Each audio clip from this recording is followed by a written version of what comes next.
কি হতো সেটা অকল্পনীয়। বাংলাদেশের সবাই কিন্তু অপেক্ষা করছিল যে বঙ্গবন্ধুই হচ্ছে একটা ইউনিফাইং ফ্যাক্টর। তো তিনি এসে প্রধানমন্ত্রী হলেন। এরপরে আমরা যেটা দেখেছি যে যে এই প্রত্যাশাগুলো কেন পূরণ হয়নি, বঙ্গবন্ধুর সময় উনি ৩.৫ বছর সময় পেয়েছিলেন দেশ শাসন করার। কিন্তু এর মধ্যে দেখবেন ওনার সামনে অনেক সমস্যা ছিল।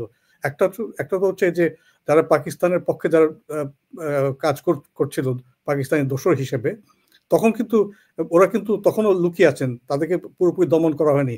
হ্যাঁ, আমরা দেখেছি রাজাকারদেরকে, কোলাবোরেটর, দোসর এদেরকে অনেককে গ্রেফতার করা হয়েছে।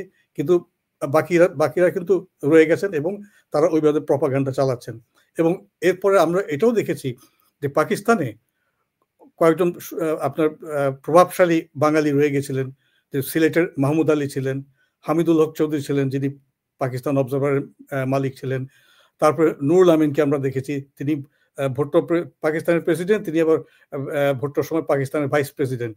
তারপরে গোলাম আজম, গোলাম আজমকে আমরা জানলাম যে গোলাম আজমকে ভুট্টো সরকার আপনার মধ্যপ্রাচ্যের বিভিন্ন দেশে পাঠিয়েছেন এবং বাংলাদেশ সরকারের বিরুদ্ধে প্রপাগান্ডা চালানোর জন্য। তিনি এখানে প্রপাগান্ডা কি করলেন, যে এখানে বাংলাদেশে, স্বাধীন বাংলাদেশে মুসলমানদেরকে হত্যা করা হচ্ছে। আপনি দেখেন, তিনি দেখানোর চেষ্টা করছেন যে শেখ মুজিবুর রহমানের দেশে, স্বাধীন বাংলাদেশে মুসলমানরা নিরাপদ নেই। এটা তিনি বিভিন্ন সৌদি আরব, লিবিয়া, ইরাক, বিভিন্ন জায়গায় যেখানে গেছেন তিনি এটা প্রপাগান্ডা চালিয়েছেন। এটা আমরা দেখলাম। আবার দেখলাম যে ১৯৭২ সালে যে বাংলাদেশ যখন আবেদন করলো জাতিসংঘের মেম্বারশিপের জন্য, সদস্য পদের জন্য, তখন সেখানে বাংলাদেশের সদস্য পদ যাতে না দেওয়া হয়, ভুট্টো সরকার পাঠালেন রাজা ত্রিদিব রয়কে। ত্রিদিব রয় আবার ভুট্টো সরকারের মন্ত্রী, সেখান তিনি করেছেন। এটা আমরা দেখলাম। তারপরে এই যে অনেকে যে এখন বলেন যে এত বছর পরেও আপনাদের দেশে এই অবস্থা কেন, এই পরিস্থিতি কেন হয়, রাজনৈতিক ক্রাইসিস কেন হয়? আমি একটাই বলি যে আমাদের দেশে এই প্রথম কথা তো বঙ্গবন্ধুর আমলে এই সমস্যাগুলো ছিল এবং তিনি এটা কাটিয়ে আবার ওদিকে আবার উগ্র বামপন্থী যারা ছিলেন, সরবরাহ পার্টি, সিরাজ শিকদার, আব্দুল হক, এরা কাজ করছিলেন। আব্দুল হক তো ১৯৭৪ সালের অক্টোবর মাসে ভুট্টোকে চিঠি পাঠিয়েছেন। ভুট্টোর হাতে ওনার চিঠি গিয়েছেন। তিনি তার ভাষায় যে আপনার স্বৈরাচার মুজিব সরকারকে উৎখাত করতে আপনার সাহায্য দরকার। ভুট্টো আবার তার ক্যাবিনেটকে এটা দেখিয়েছেন এবং নোট দিয়েছেন যে he is a good man, তাকে সাহায্য করা দরকার। এই যে অভ্যন্তরে দেশের ভেতরে থেকে ষড়যন্ত্রকারীরা ছিল, এটা কিন্তু ওই সরকারের সময়, বঙ্গবন্ধু সরকারের সময় একটা এদেরকে নিয়ন্ত্রণে আনা বা এদেরকে শনাক্ত করার একটা সমস্যা ছিল। পরবর্তী আমরা দেখলাম যে জাতিসংঘের কথা তো বললামই। এরপরে যেটা আমরা আশা করিনি কখনো, যখন দেশ স্বাধীন হলো, আমাদের একটা খুব ভালো লাগছিল যে আমরা পাকিস্তান থেকে বেরিয়ে এসেছি।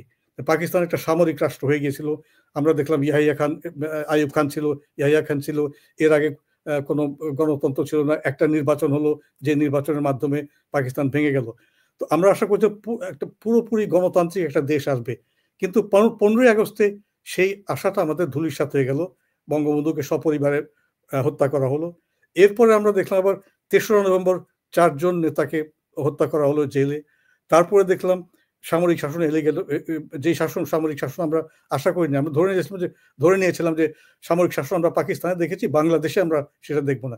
কিন্তু পরবর্তীতে আমরা দেখলাম জেনারেল জিয়াউর রহমান এলেন, জেনারেল হোসেন মোহাম্মদ এরশাদ এলেন। এরপরে তো আমরা দেখছি যে আমাদের যে রাজনীতি সব উল্টো পথে যাচ্ছে।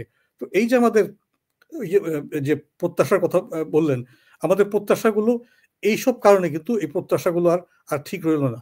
তারপর যেটা আমরা আশা করেছিলাম যে ঠিক আছে,